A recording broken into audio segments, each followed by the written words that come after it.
Président du conseil départemental de Kaolack.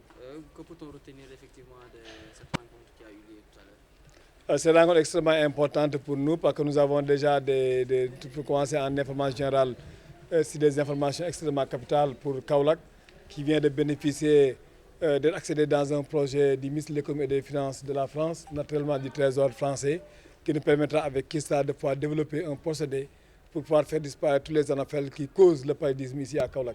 Comme vous savez, Kaolack est une zone endémique. Des efforts extrêmement importants ont été faits par l'État, mais le paludisme résiste encore. Et avec ce projet que nous avons aujourd'hui dans le cadre de la coopération internationale, c'est un projet qui va éradiquer définitivement le paludisme au niveau de Kaolack, parce que les anophèles vont être effectivement détruites. Contre les insalubrités, ce n'est pas de notre compétence. Les questions des habitats sont des compétences des communes. Et le conseil n'est pas compétent sur cette question-là et par conséquent, nous ne pouvons pas les innovations que nous avons cette année, ça fait 5 ans que nous travaillons, nous avions depuis l'éducation de la santé, mais pour l'année 2020, nous sommes en train de nous ancrer sur les changements climatiques et qui concernent tout le monde et pour lequel nous comptons encore une fois reboiser, nous comptons encore une fois développer des programmes qui prennent en charge les questions environnementales. Nous voudrons également nous battre contre les changements climatiques et tout ça nous le faisons avec un partenaire extrêmement important qui est un partenaire Osterot, qui est une ville allemande avec qui nous sommes partenaires et qui font le déplacement ici au mois de février.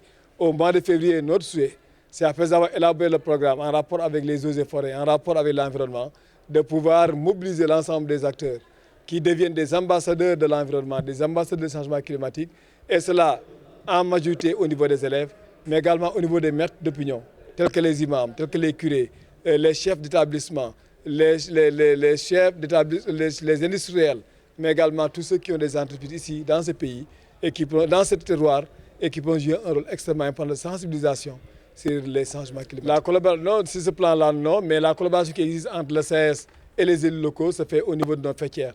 Nous avons une association des départements du Sénégal, dirigée par le président Amadou Diouf, pour lequel je suis vice-président chargé de la coopération de la vie associative. Nous avons l'association des maires du Sénégal.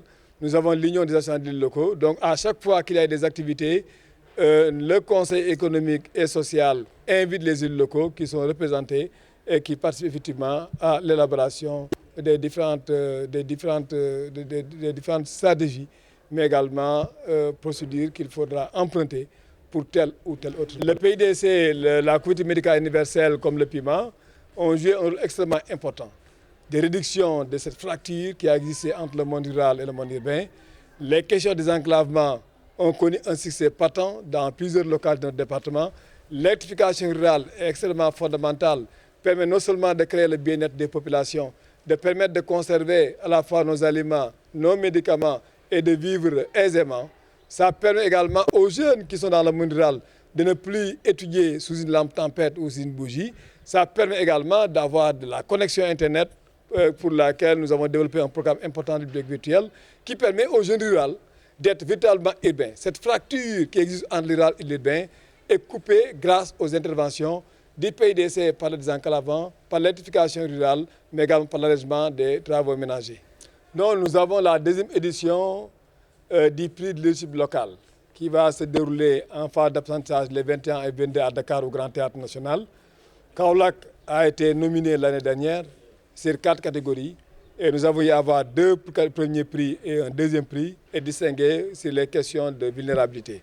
Cette année également, les règles ont changé et aucune coupe locale ne peut plus être nominée sur plus d'une seule fois et Kaolack est nominé effectivement dans la catégorie inclusion, égalité, inclusion et équité.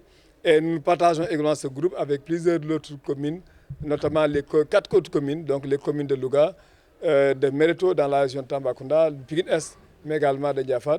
Donc l'expérience que nous avons développée dans l'inclusion pour permettre aux jeunes du monde rural de pouvoir bénéficier de la documentation à un moindre coût par les bibliothèques virtuelles, nous allons l'exposer et le partager avec l'ensemble des élus locaux pour qu'eux également qu'ils puissent reprendre cette même innovation au niveau de leur côté local et au profit également de leur jeunesse.